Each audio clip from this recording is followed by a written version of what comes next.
अस्सलाम वालेकुम मुदासिर टीवी में सभिनी दोस्तनि खे खुश आमदीद। दोस्तों ड्रामा सीरियल दुलाब में हाणे तव्हां ॾिसंदो त सोढल आहिस्ता आहिस्ता मंसूर खान ॾांहुं बि हिकु दिलि में नफ़रत पालींदो वञे थो ऐं पंहिंजे सौटनि ॾांहुं बि हिकु दिलि में नफ़रत पालींदो वञे थो। आहिस्ता आहिस्ता कुझु वक़्त में तव्हां ॾिसंदो त इहो घणनि जे ख़िलाफ़ु थी वेंदो। पोइ इन खे आहे इन जा सौट सम्झाईंदो मुराद तूं ग़लति रस्ते ते वञी थो, छो त सोढल पंहिंजे नज़रिए सां सोचींदो आहे जेको मुराद आहे उहो पंहिंजे नज़रिए सां सोचींदो आहे। मंसूर खान जो नज़रियो ई पंहिंजो आहे।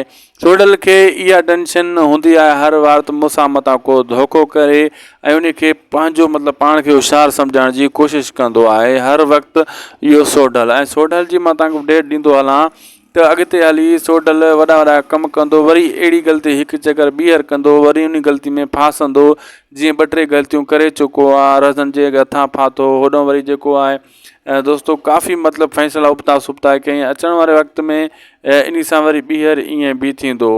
दोस्तो मां तव्हांखे ॿुधाईंदो हलां हर ड्रामे हर दुलाब में जा मतिलबु हर कहाणी अलॻि हूंदी आहे। सोढल यानी इरफान शेख खे अलॻि मिलंदी आहे। इरफान शेख दोस्तो दौदे ड्रामे में बि आहे जेको नओं अचण वारो आहे ऐं राबेल ड्रामे में बि आहे।